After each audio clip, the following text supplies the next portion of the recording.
Good afternoon and welcome back to Football League World TV. My name is Sam Rourke, the Chief Editor of footballleagueworld.co.uk, and I'm joined by my colleague Billy Mulley to discuss the best Premier League loanees currently operating in the English Football League. We're going to run through a shortlist of the best Premier League loanees we feel deserve a mention for their efforts so far in the English Football League. Billy, how are you getting on? Yeah, doing well, thank you. As we were just speaking about off air, there are so many players, Premier League players that are in the EFL at the moment and are operating at a really high level. So yeah, it's going to be difficult to come up with just a few names because the list goes on. Yeah, absolutely. We've seen it over the years where Premier League clubs have sent players down to the Championship, League One and League Two, and they've really flourished down there and developed as players and gone back to their parent clubs, a more rounded player, you could say. Get yourself in the comments. What do you make of Billy's selections this afternoon? Do you agree with these particular selections? Do you think these Premier League loanees are enjoying a good time in the EFL? And do you expect them to really kick on when they go back to their parent clubs in the summer? Right, let's get straight into it. Okay, Billy, what is your first selection then? My first selection is going to have to be James Garner at Manchester United, obviously on loan at Nottingham Forest, and he's part of this, Steve Cooper revolution at the moment where everything seems to be going right at that football club. And Garner, perhaps because of the brilliance of Brennan Johnson, Jed Spence, and Keenan Davis coming in and Steve Cook coming in and doing really good jobs. He's perhaps a name that slightly goes under the radar, keeps everything ticking, does everything you want from a central midfield player. He's a big reason why Nottingham Forest tend to dominate midfield battles. And as I say, he's a name that I feel is going a little bit under the radar at the moment, showing Premier League quality and abundance as well. And I think for Manchester United fans that do watch Nottingham Forest games, they'll start to realise how good he is. And it wouldn't be a surprise if he was operating at first team level for Manchester United next year. I know that Forest would love to keep him and love to have him in and around the squad, especially with the progress they're making. But it'd definitely be very difficult to do because he's showing so much quality at such a young age. Yeah, absolutely. 2 goals and 2 assists for James Garner this season in a Nottingham Forest shirt. Just finally then on James Garner, Billy, what sort of attributes do you feel he has and what sort of characteristics make you think that he could break into that Manchester United team in the next few years? Yeah, I think with James Garner, he's a player that he's really shown it all so far in terms of what you were saying there. 2 goals and 2 assists proves that he's getting in on the attacks and has that fitness and energy to get involved in attacking play. We've seen some excellent finishes from him. We've also seen him create a lot of chances in the final third. In terms of more defensive attributes, he's a gritty and determined player. He's someone that wins the ball back for his team. As you know, you want to be on the ball. You want your team to have possession. He's someone that presses very well and someone that Steve Cooper will enjoy watching and having in this side because of those reasons. Sort of technically speaking as well, passing range, vision, he's sort of intelligence. It's all there. He really is sort of a complete midfielder that I'm really excited to see progress. And someone that I think is going to play a big part in what remains of this season. Yeah, you spoke about James Garner's passing skill set there. I think that is definitely one of his most impressive attributes, his ability to spray long passes, diagonal passes, and also very intricate, short passes as well. It's a real strength of his game. Comments coming in, one from Jimmy Wright on YouTube. Great to have you getting in touch with us. Garner, very good, but does get bullied at times. Perhaps a weakness of his game, potentially. He might need to fill out over the next few years if he is to cut it for Manchester United in the Premier League. Right, well, there we go. Billy opting for James Garner as one Premier League loanee who is impressing in the EFL so far this season. Right, let's look at another of Billy's selections next. Who else have you gone for, Billy? I've also gone for Morgan Gibbs-White, another player as well, a little bit like Garner, that's already shown Premier League quality, plays a little bit more advanced and been used on the wing, been used as an attacking midfielder, number 10. And, he's shown that versatility and adaptability to be sort of an integral part of that team when available. Of course, he hasn't been available for the entire season, but when he has been in the side, Sheffield United look a very, very good outfit, and he has that creativity. He has sort of all the attacking attributes to cause a lot of problems in that Sheffield United side, and keeping him available in what remains, I think, is going to be key. He's developed, a really good understanding with his forward players, looks to pick up possession and really drive at players, and has that sort of incisive passing ability, and also that that flair to get past his man. And yeah, he's a really, really exciting player to watch, and someone that, again, has a real big future ahead of him, and he's in that sort of last step in the EFL before fully cementing himself as a Premier League player. Yeah, I suppose Gibbs White, no stranger to the second tier. Had an enjoyable spell down at the Swansea.com stadium with Swansea City under Steve Cooper. But no, he's really kicking on at Bramall Lane. He's had a few injury niggles this season, hasn't he? But he's kind of come back, and he looks a real key cog in what Paul Heckingbottom's got going on at the Yorkshire side. There were kind of murmurs, weren't there, over January that Wolves were considering recalling Morgan Gibbs White. That kind of does suggest to me just how much Wolves do value the player. Obviously, he has stayed at Bramall Lane, but he's clearly someone that Bruno Laga's keeping a keen eye on, isn't he? Yeah, I think those recall remarks were even before there were some sort of player availability issues at Wolves. We saw Sanderson and Giles recalled before going back to the EFL. But I think Gibbs White, that those sort of questions about his immediate future came even before that, which to me suggests that he is a player that Bruno Lage thinks is ready for that step up, ready to cement himself in the first team setup. And he's really enjoyable to watch in the Championship. I'm sure he'll get onto even better things in the Premier League. I think he's got the appropriate skill set. He's got his head screwed on. He's got everything going for him to emerge as a real top performer in the top division. Yeah, only 22 years old as well, Morgan Gibbs White. Plenty of years ahead of him. Let us know in the comments what you make of Billy's selection of Morgan Gibbs White. Do you think he's a Premier League loanee that is impressing this season? Right, let's look at another of Billy's selections next. Who else have you gone for, Billy? I've gone for Levi Colwill at Huddersfield Town. I think he's a real exciting player. Obviously, sometimes defenders don't get the recognition they deserve, but Colwill is a player who definitely will go on to big things, and Huddersfield fans, I'm sure, will back me up with this. 18 years of age. He just seems to have it all as a defender already. Of course, he's going to continue to grow physically, but what he's showing in terms of his physicality and in terms of his relentlessness is something that I'm sure was going to bode well for him in the future. And he's showing sort of those levels at 18 years of age. It's going to be incredible to see how good of a defender he'll become in years to come. Looking at sort of his passing ability, he's someone that they trust very, very much on the ball, brings the ball out and really looks to play into midfield. He's not shy. He's not a player that will turn down a pass just in case he might make a mistake. He's very confident in his ability and plays with maturity as well, which is quite uncommon in such a young defender. And to see an 18-year-old thriving at the top end of the Championship's been really good to see. Again, he's a player that his parent club Chelsea have been keeping close tabs on because of the progression he's been making, and rightly so, because he's been excellent. And I think the fact that he's had the likes of Tom Lees and Matty Pearson next to him, sort of no-nonsense defenders who have many years of experience in this division, have only sort of helped him progress and helped him become the defender he's becoming, because there's only so much you can learn in the academy. There's only so many sort of experience you can gain and get in first team football in a side that have been defensively impressive like Huddersfield have. It's been really enjoyable to see.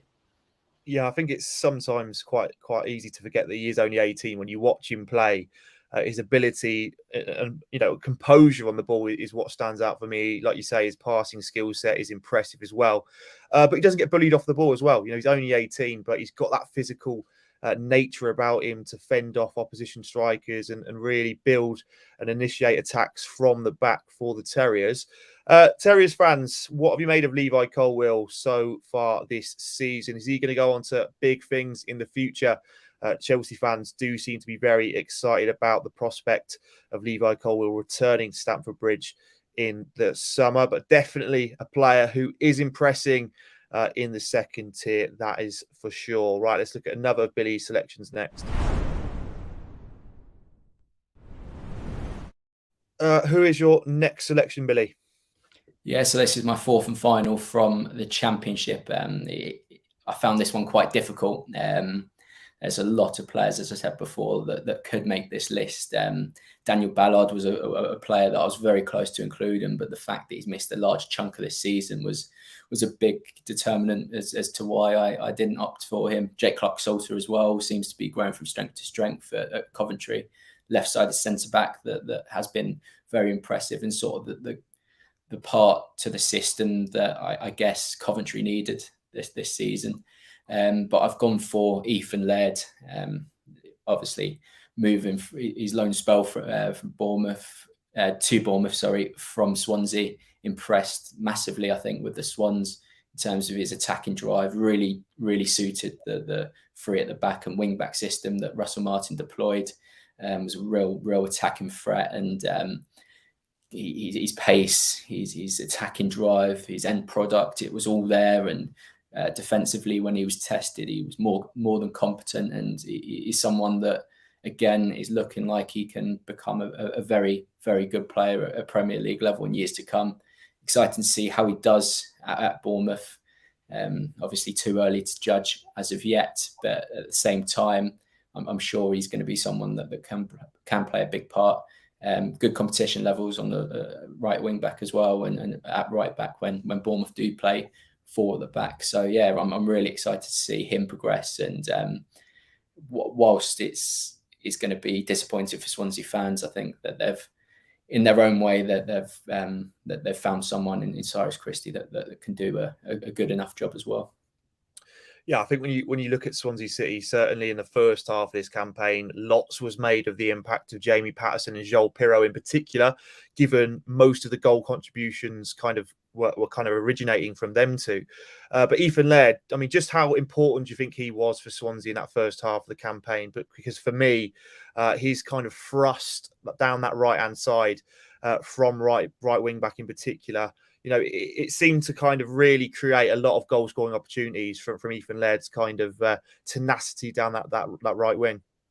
Yeah, I think you're 100% right with that. As you say, Pirro and Patterson got a lot of credit for their performances. Of course, they were contributing the goals, they were contributing the consistent chances and shots on target. But Ethan Laird was just as influential, in my opinion. He was someone whose blistering pace allowed him to take on his man time and time again. But he was a lot more clever than that. He knew that players were going to trying to stop his pace, but he's someone that we often saw cutting in as well and creating from there. So from an attacking sense, I've got no problems whatsoever. I think he's one of the best attacking wing backs in the division, perhaps the division has seen in a while.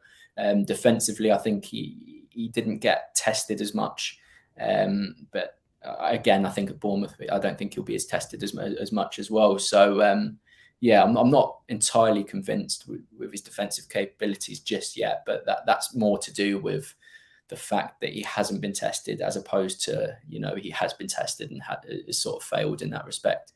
So, yeah, Ethan Laird for me, a real exciting prospect for Manchester United to have in their hands.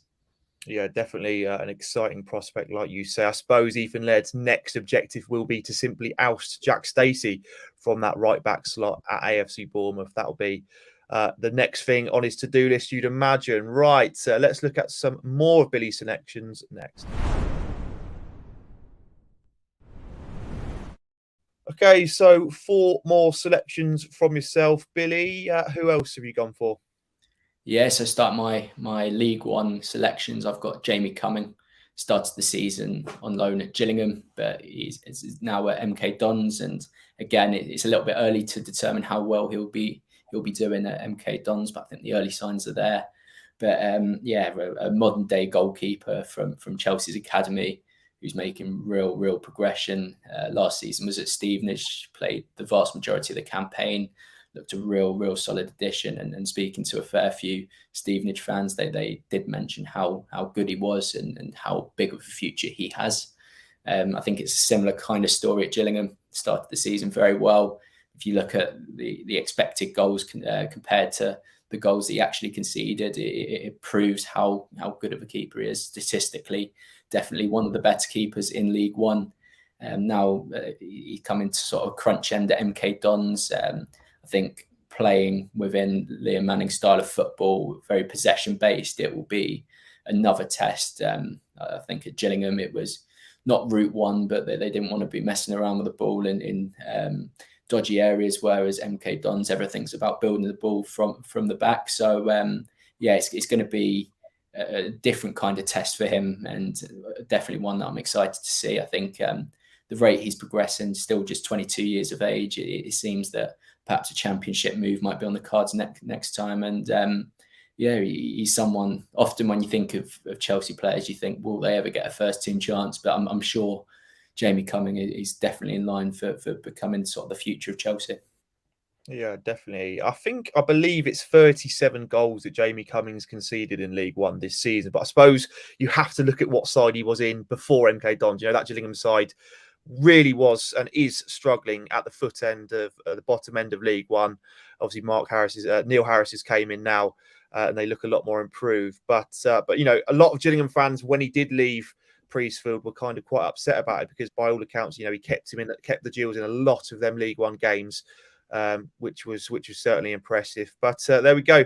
Billy opting for Jamie Cummings, now at MK Dons on loan from Chelsea. Another Chelsea loanee makes the list in this. If you're watching this, what do you make of Jamie Cummings' season so far? Do you think he's someone that could kick on at Stamford Bridge when he returns to Chelsea? Okay, so your next selection is another player operating in League One. Who have you opted for?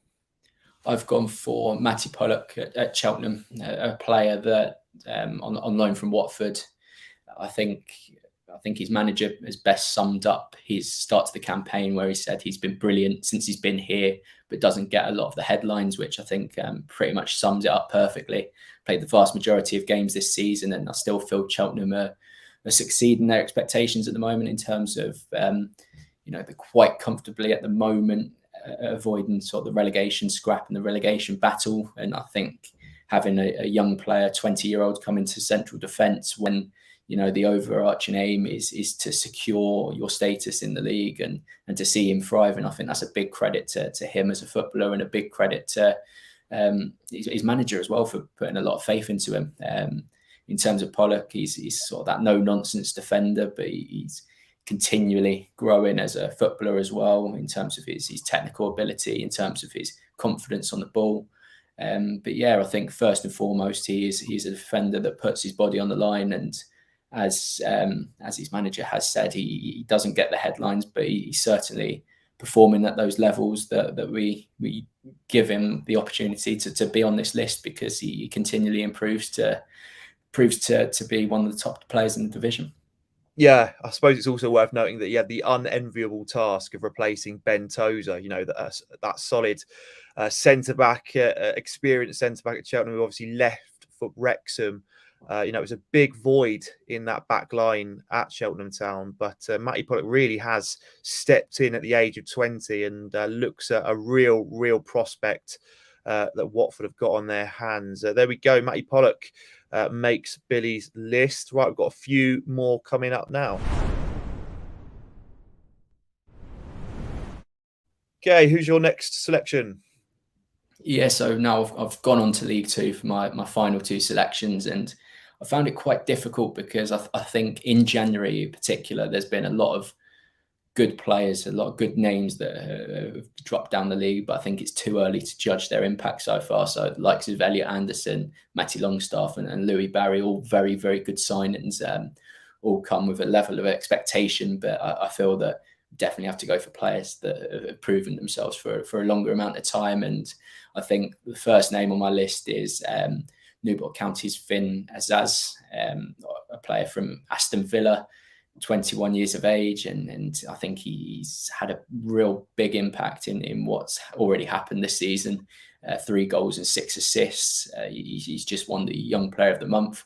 But again, listening to managers' comments, I think that's a big indication to how they value him. And I feel that at Newport, he's playing a massive role in not just creating chances, but he's supposedly a big player in the camp as well, in terms of he gets himself involved. He's someone that gets on very well with his teammates. And so I always think that that's a very good indication what kind of player someone is. Obviously, brimming with confidence of all he's done already this season. Developed a real good working partnership with Dom Telford. And I think that he'll be a massive player in what remains of the season for Newport, because they're occupying that 7th spot at the moment in League Two, and to remain part of that playoff pact, it's going to come down to creative players like that and sparking stuff out of nothing. And I feel that pretty much sums up the kind of player he is. He does spark stuff out of nothing, and he really does have that ability to he's really got that ability in the final third to create and help Newport fire themselves into contention for promotion. Yeah, I think it was 3 assists for Finn Azaz in January. That helped him win the EFL Young Player of the Month award for that particular month. I think what I like about Finn Azaz, he keeps things very simple from what I've seen. Very classy operator in the final third, has a real keen eye for through balls to the likes of Dom Telford and the like. And you can definitely tell he's got the ability to potentially make it at a higher level. Any Villa fans watching this show, are you excited about the progress of Finn Azaz at Newport County? He's really enjoying himself down in Wales this season. Right, Billy, you've got one more selection next. Okay, who's the final player that makes this list? Yeah, a bit of a cheat code when I say League Two, because he's now operating in League One. But sticking on the Aston Villa theme, I've gone for Kane Kessler. Started the season with Swindon, and reading reports and then listening to Swindon fans, there's a player that they really enjoyed having in the side. A real exciting talent who they believe will go on to really good things in terms of Premier League progression and perhaps beyond, because he's 19 years of age, I think he is, and he's had that kind of impact in League Two already, coming into a side that is quite stacked with defensive talent. I think coming into the campaign, and the fact that he's emerged as a regular starter within League Two and shone enough to earn a move to League One and to a very good League One club in MK Dons. I think that's credit to everything he's done so far and how high the ceiling actually is. And I think MK Dons are one of the smarter clubs in the EFL in terms of recruitment. So I always feel that when MK Dons recruit a player, they're always going to be a very good player and players that typically satisfy the statistics. And I think that's definitely something that Kane Kessler is. Similar to Ethan Laird in terms of he's real attacking threat, burst of pace, and subsequent end products, all at a very high level. Now he's got that task of filling the void at MK Dons that Peter Chioso has left, and I think he's undoubtedly got the ability to do that. And I'm interested to see how he fares up at sort of more regular game time in League One. Yeah, you literally took the words out of my mouth. I was going to compare him to Ethan Laird a little bit as well, because they are somewhat similar, aren't they, in the way they operate on the pitch. Both very, very kind of adventurous in their play, like to get forward, have pace and really good close ball control as well. That's what I've noticed with Kane Kessler in particular when I've seen him play. And like you say, the end product is there as well. We've seen a couple of assists from him during his time at the county ground. Has a good crossing ability as well. So definitely a player to keep tabs on for sure. Villa fans, I'd imagine you're quite excited with the crop of youngsters you've got currently in the EFL right now. One player we didn't mention is Jean Philogene Bidace. Looks like a real talent at Stoke City this season. He's really impressed in his early forays in a Stoke City shirt. Right, cheers, buddy, for your list. of Premier League loanees who are impressing in the EFL. If you're watching this show on repeat on YouTube, please do stick a like in below this video and comment down below whether you agree with Billy's selections, and is there anyone we've missed out on this particular show you feel deserves a shout out. We'd love to get your thoughts. If you haven't already, please do subscribe to FLW TV here on YouTube. It really does help us grow as a channel. But from myself and Billy, we shall see you soon.